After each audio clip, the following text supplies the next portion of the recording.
This is an interview with internationally known rainbow maker Fred Stern, a longtime Las Cruces resident who died in 2015.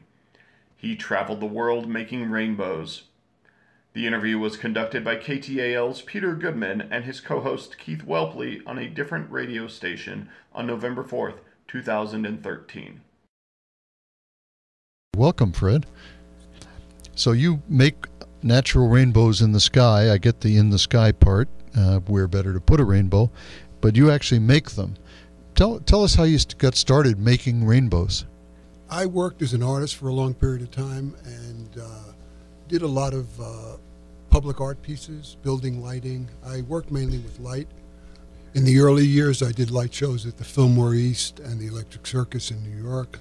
And so light and public art have been a part of my life for a long time. The initial rainbows that I made, I saw as sculptural pieces.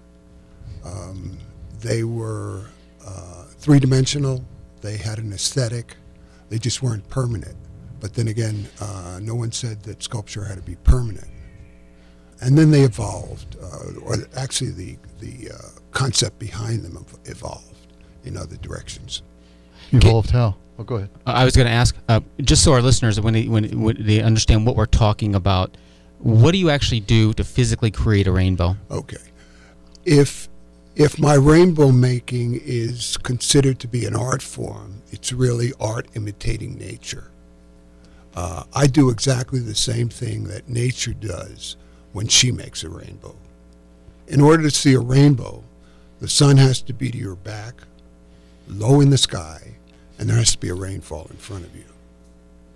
So what I do is I work with local fire departments or companies that have large pumping equipment, and I pump water in the air to create an artificial rainfall when the sun's in the right position and the rainbow appears.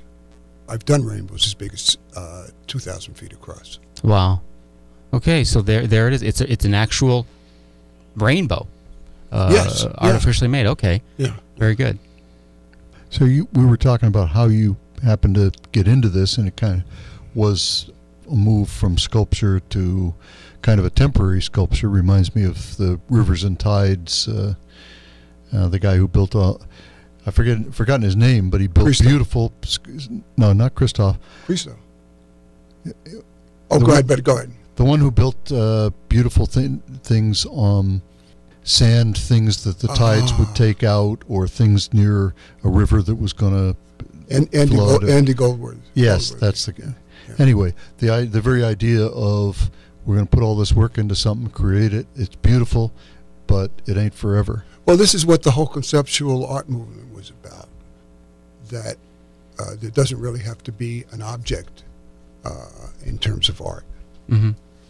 Actually, I don't even consider them to be art pieces anymore. I was one of 50 artists invited to the UN-sponsored Earth Summit in Rio, and I opened that conference with a rainbow over Palo Asuga, which is the mountain behind Rio. And at that point, it shifted. The rainbow shifted to political pieces. And I started doing a whole series in support of peace events, in support of humanitarian causes. And that's where they've been since then. Mm-hmm.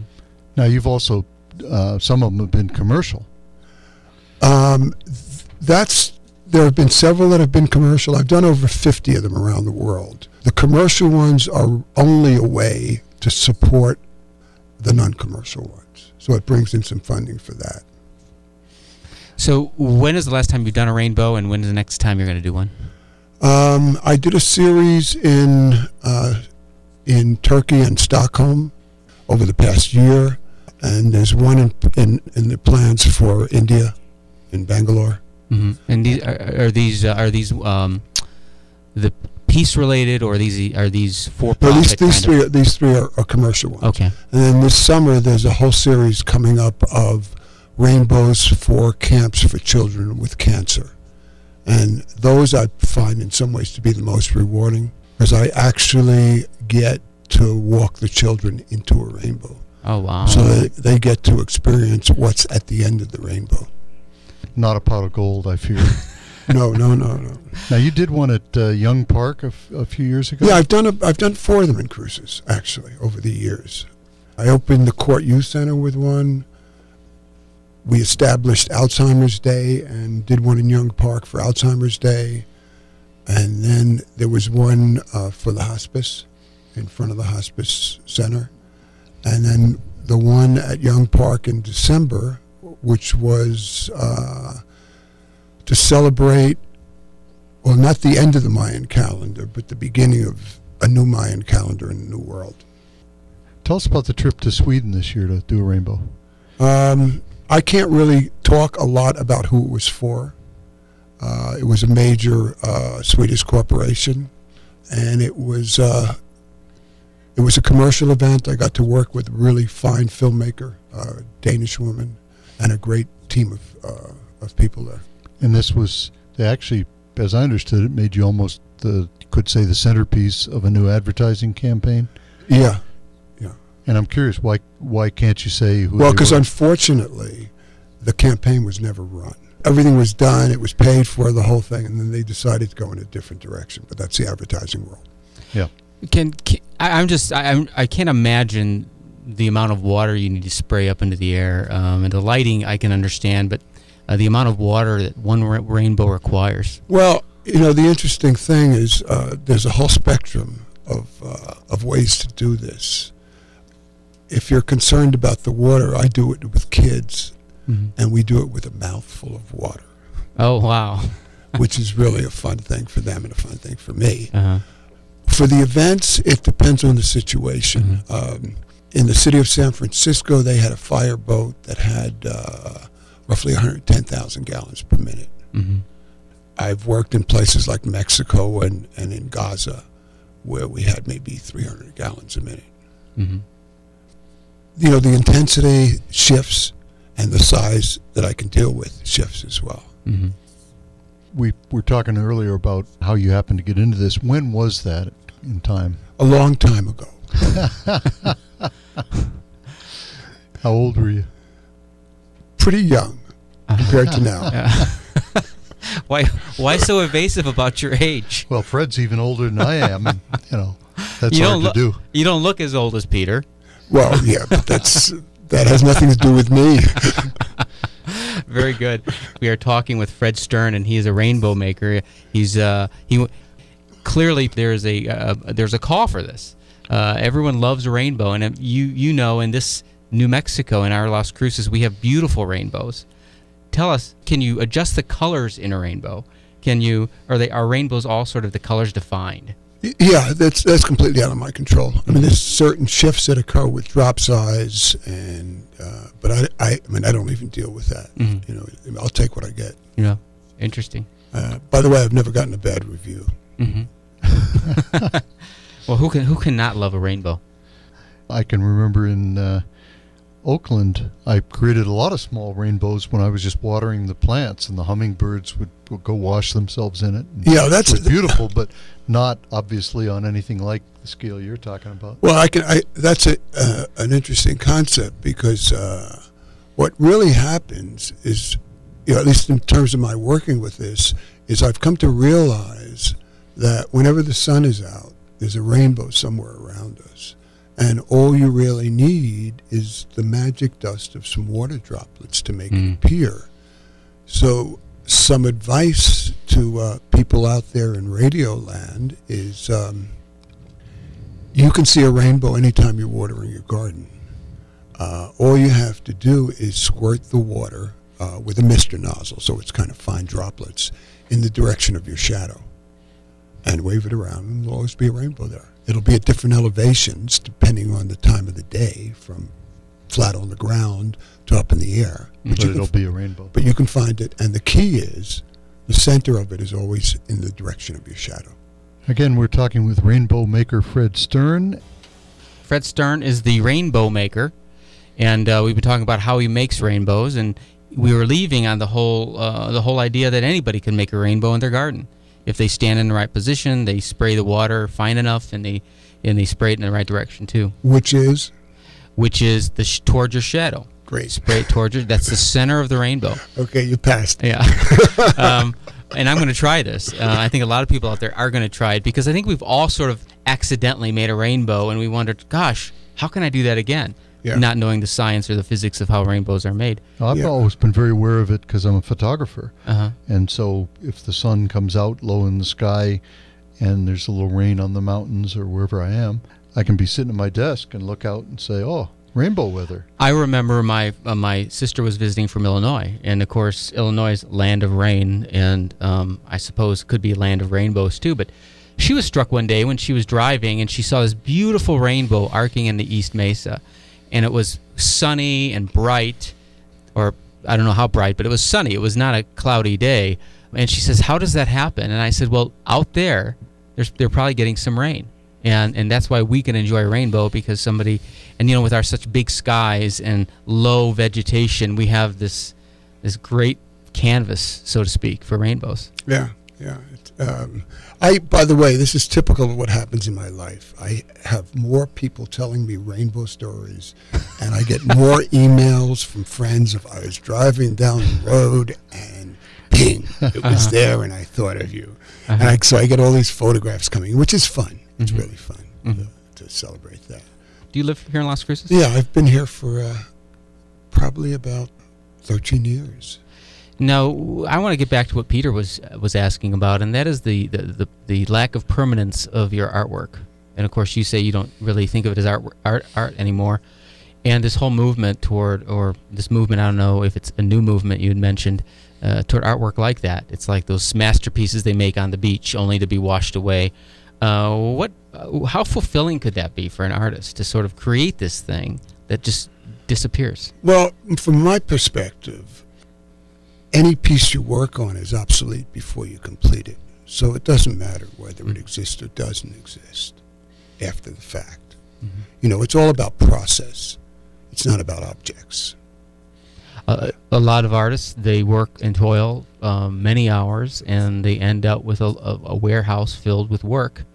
Well, I've taught a lot of art classes. I was in the university for several years, and as far as I'm concerned, in terms of the overall scheme of things, the pieces that we make are really kind of turds that we're dropping along the way as part of our evolution and growth. Some turds are nicer than others.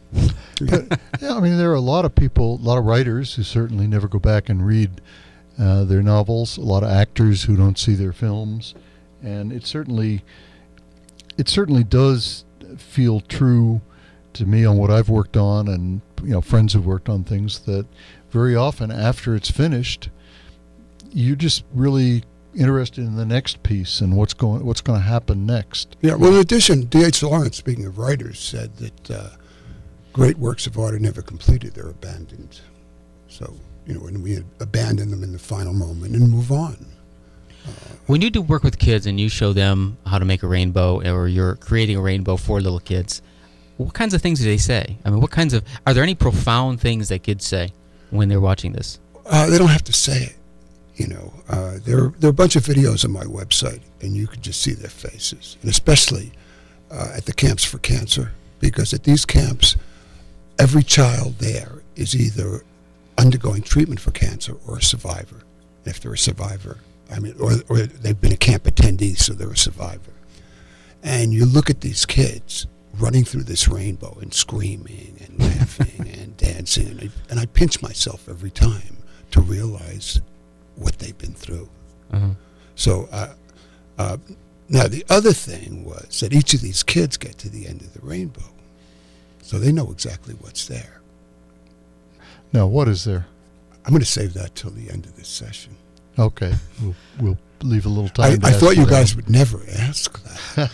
Well, we are afraid to ask because as adults we don't believe in Santa Claus or the Easter Bunny. We don't want to be disappointed again. Speak for yourself. This is building up to one big disappointment, but maybe not. Well, those kids don't think it is a disappointment. Yeah. Now, aside from the kids, just making the rainbow itself, can you describe what you enjoy about that, or how you enjoy it? Well, it's funny because I get out there. I love working with the fire departments, I've worked with them all over the world. I've never had a fire department that's not been great to work with. And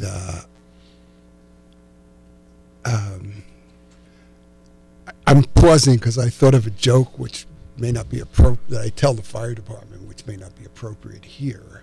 So I won't tell it, but I'll think about it maybe. But anyway, the fire departments are great. We get out there. I have to do a lot of calculations to get everything positioned right. When I do them on water, I can actually sail a rainbow down a river or across a bay. When I do them on land, I have to have the people positioned so they're in a place where it will be, they can see it. So there's a lot of technical stuff that goes on relative to it. And then, I have them pump the water. And then all of a sudden, there's the rainbow. And every time it happens, I can't believe that it's actually going to be there, and there it is. Which brings up another question. Did you ever really screw one up? Yeah, I once screwed up one by forgetting, when I did the computations and made the arrangements, forgetting that daylight savings time was coming, so I was off by an hour. Oh, wow. And there was a time limit on it, so we had a really small rainbow that day. But has this always been your medium, or what are some other art? No, I did a lot of early stuff with computer graphics. I did a lot of multimedia environments against the Vietnam War in the early days in public spaces. And this is back in the 60s, early 70s? Yeah. For confronting people on that issue, making them actually walk through a simulated war zone on their way to a cafeteria or entering an office building. Mm-hmm. A lot of lighting up of buildings. So light was kind of the media for me. And then I did a lot of computer stuff as well, a lot of early computer graphics stuff. You used the word confrontational. Did you feel as though in your younger years as an artist you were more confrontational? I think that was the 60s. It was about that. It was very different than now, where it's almost impossible to demonstrate now. You need so many permissions to do it. Yeah. I guess if it was severe enough, you would forego any permission, just protest. Yeah. You felt the duty to. Yeah. Yeah. That part of you never goes away, though. I mean, that willingness to confront on issues doesn't go away. Well, it's interesting. Probably one of the pieces that I like the most was I created a rainbow over the United Nations building in New York, which was, for me, a very important piece. It took 5 years to realize it in terms of getting permissions and stuff. The UN wouldn't give me permission. The city of New York wouldn't give me permission. And somebody wrote an article about me that appeared in one of these supermarket rags. Well, as it turns out, National Japanese Television reads those rags looking for stories. And they called me and said, "Where's the most important place in the world for you to make a rainbow?" And I said, "Over the UN building." They called the city of New York, and within 2 days got me a fireboat and got me permission to do it. And that piece was critical, because if the planet were going to have a flag, it would not be made of cloth. It would be the rainbow. And what I saw was, by putting a rainbow over the UN building, I was essentially raising the planet's flag above the flags of all nations, because all the flags are in front of the building. Mm-hmm. So it was really a visual metaphor about world peace. How did you get paid for that one? This work is not about pay. Mm-hmm. All right, this work is about passion and about vision, which is what my entire life has been about. So that thing in the 60s didn't go away. You've just sort of shifted. Well, it was a little bit, it was a little bit less obvious in terms of the confrontation. But, maybe we mellow with age, or I don't know. It's like I don't make the choice. All of a sudden I find myself having this vision, and you have to find a way to realize it. And I think that's what so much starts out that way.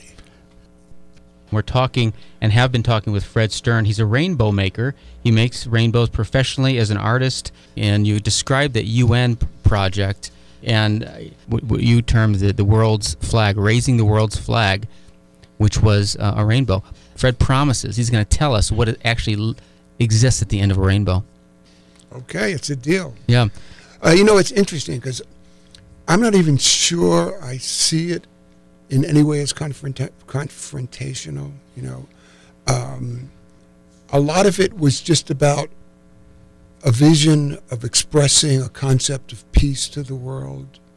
I opened an Arab-Israeli peace conference in Israel and did rainbows in northern Israel. I did a moon rainbow in the mountains of Israel for an Arab village. What's a moon rainbow? It's a rainbow made by moonlight, which we can talk about. Oh, in a wow. bit. I also do those.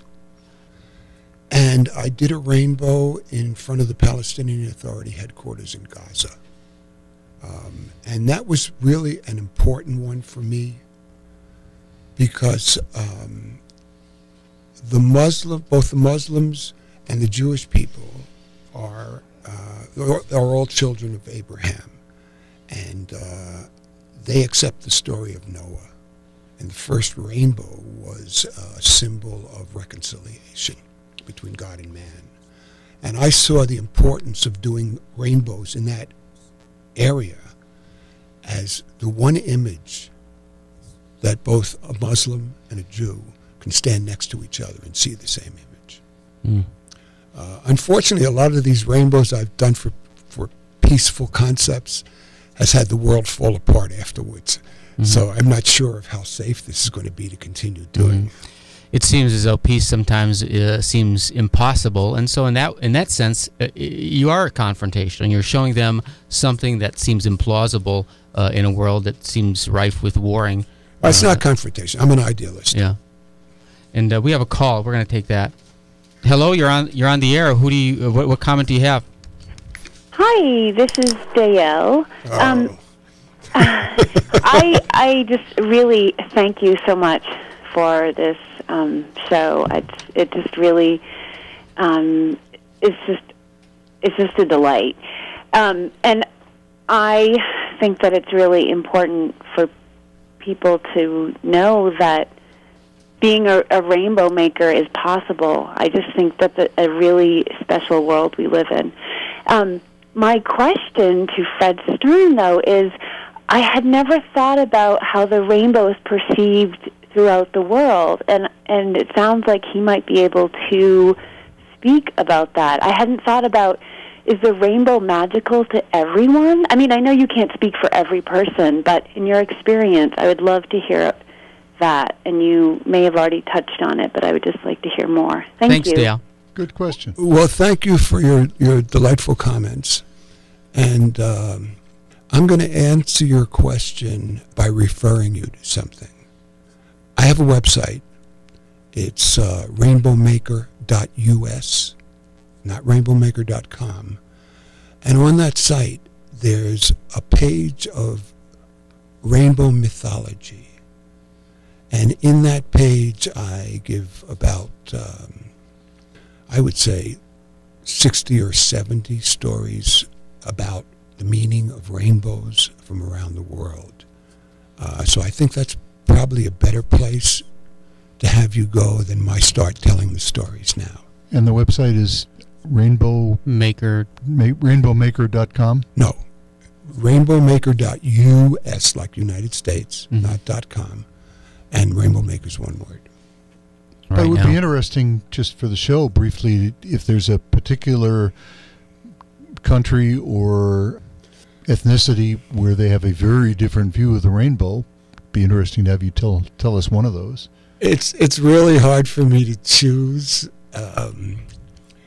because there's so many and they're all so interesting. Probably the funniest one, I will tell you, is in Eastern Europe. There's a myth that says if you walk through a rainbow, your sex will change. And I don't mean it's going to get better. I mean you'll change from male to female or female to male. Mm-hmm. And then the other one that comes up is amongst the Navajo and a lot of native peoples. They feel that you should never point at a rainbow because your finger could fall off. Wow. I wonder why. I mean, why do they assign that kind of power to a rainbow? I just I just enjoy. Well, I want to know, in your experience, depending on who's looking at, what is the reaction through naive and innocent eyes of people who look at a rainbow through those eyes, and then through the eyes of a cynical grown adult? I mean, are the differences in how they perceive a rainbow, or is it the same? You mean between a kid and an adult? A kid and adult. Oh, it's the way they perceive the world, man. I mean, you know, look at a kid on Christmas. Look at a kid when they see Santa Claus. Look at a kid when they come. The kids believe in magic, you know, and we lose that ability. There's a Fellini poem that repeats the line, "I'm waiting for a rebirth of wonder," and I think that's, you know, the kids look at everything with such wonder, and we've seen it all before. Well, I see, that's the problem. The thing that holds us most back, I feel, the thing that holds us most back in life as artists or as people is what we think we know, because that closes the door. It's interesting because, speaking of magic, my daughter and I made up a bumper sticker once when she was younger.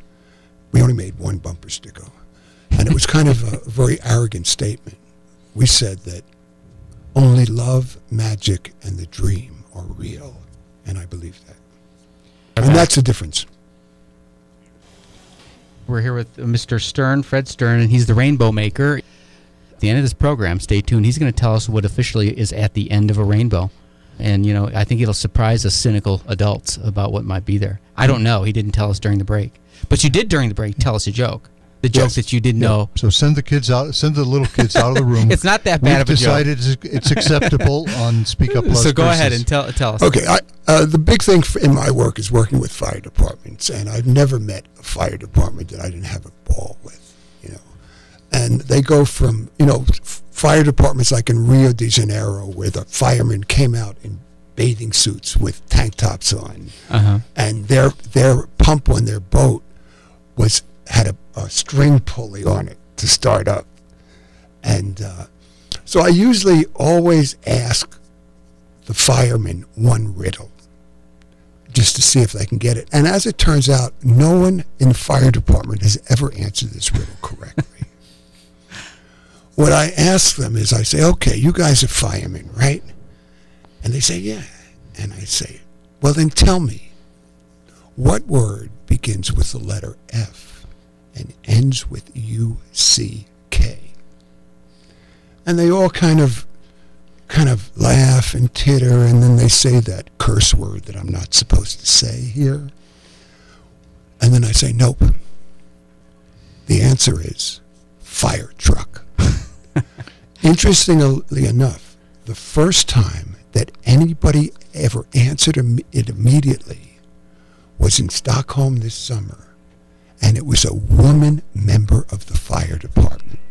Cute. And as soon as I asked it, she came back immediately and said fire truck. So, well, you have to admit, without identifying either party, that one of us got it immediately and one of us didn't. I'll admit I didn't get it. I was waiting for the answer. So Peter's more feminine than you are. I would, you know, I don't know. Well, you probably, should be in touch with your feminine side. Yeah.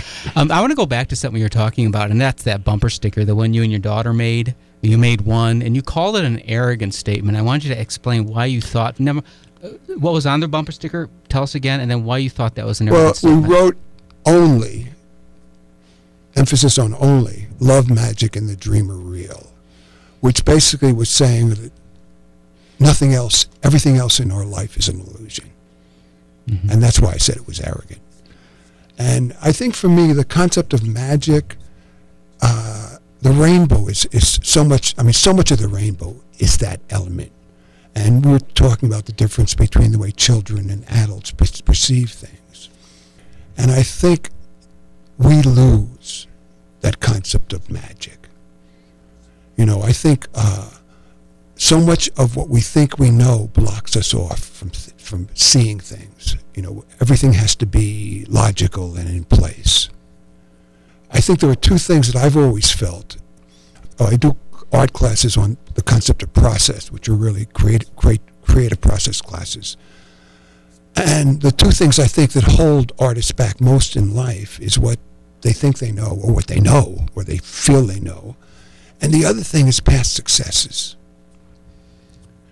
I mean, we in terms of our past successes, is we get to play the game at a certain level, and we keep coming back and playing it over and over again at that level, rather than moving out and trying to go forward. Particularly notorious with mystery writers, among others. But they start writing something, and then it becomes Rex Stout novel is a certain way, and people expect it. And Rex Stout writing it knows, or Agatha Christie or whoever it is, that this is going to work. This is going to bring in a lot of income.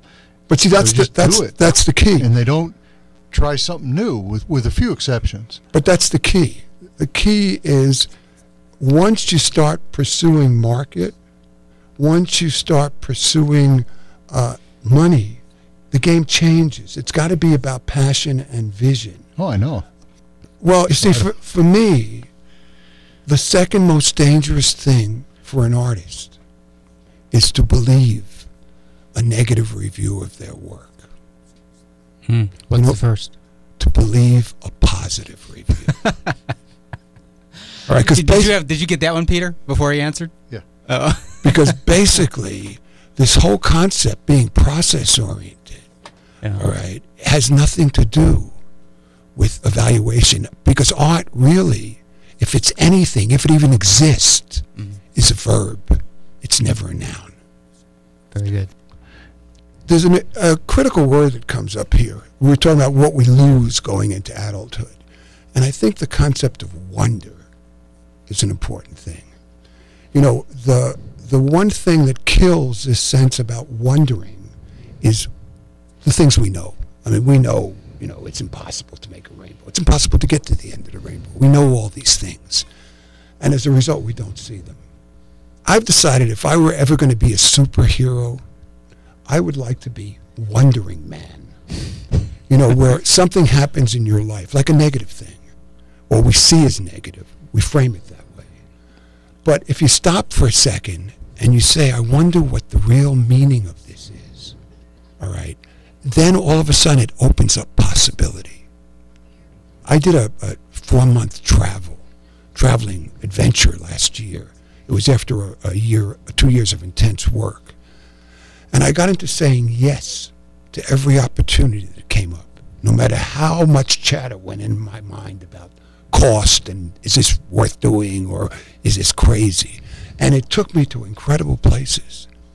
And I wound up traveling to go places so that I had to get there to find out why I was going. Because why you go never turns out to be the real reason. So a lot of times, when we're out of the, our normal everyday context, we can get into this wondering thing. And that's where possibility opens up. That's where life explodes. And I think that's what we have to try and get back to touching. And that's what kids have all the time. That's why I went to China. I had a nice job as a lawyer on the 30th floor of a nice building in San Francisco overlooking the San Francisco Bay and making reasonable money.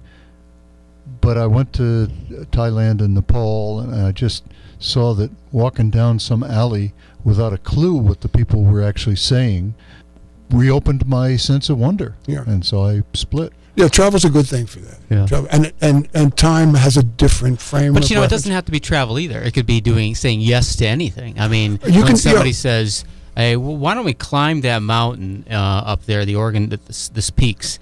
Okay, we'll do it. But you see, the interesting thing is, for me, I have trouble doing that in the place I'm living. Because there's so much stuff, in my space. There's so much, so many things that I see I've got to get done. And, it's almost like I get caught up in a lot of fluff. Yeah. And then when you're in a strange place, you also get to redefine yourself. It's interesting. I think when people ask you who you are, you answer with what you do rather than really talking about truth. Okay, so I want to get back. We're going to have to work this thing out because of this end of the rainbow thing. There's some interesting concepts about the rainbow that are contrary to everything we know, and that's the beautiful thing about it. One, the rainbow gets smaller as you get closer to it. It's set at a fixed angle. Now, I know this because I do close-up rainbows. Nature does these big ones, distance. I mean, mine are big, but nothing compared to nature. So the rainbow gets smaller as you get closer. The interesting thing with a camera is the size of the rainbow will always fill the frame no matter where you stand. Oh, wow. So the rainbow is actually along a cone going up into the sky. Now, one interesting thing that you can do, and I love this one, is, did you ever see a rainbow and there's a piece missing? In the middle or something? God, if only that piece were there, it would be perfect. I've seen the opposite. I've seen pieces in the middle of nowhere. When you see a piece missing, if you're near a garden hose with a mister nozzle, squirt it in the direction of the rainbow and you will fill in the missing piece, and it will come right down to your feet. So there's only one rainbow out there. It doesn't matter where the droplets are. That's why it's a function of angle. That's why it fills the frame, no matter how close you get. Okay, that's one. Photographing a rainbow. The rainbow is polarized around its circumference. What's the implications of that? Well, if you have a polarizing filter, you turn it on, I think. It won't do anything. The polarizing filter is polarized vertical or horizontal. This is circular. What happens if you lay a straight line on a circle, it covers a large part of it. So if you put a polarizing filter on your camera when you're shooting a rainbow and you rotate the filter, one half will probably double in its intensity. The other half will disappear.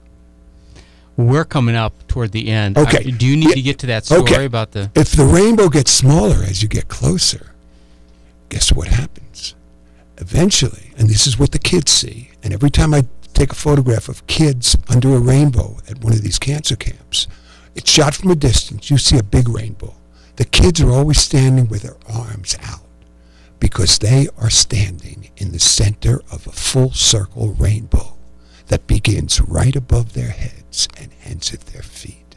And their arms are out, stretched out alongside of them because their arms are colored and bathed in color.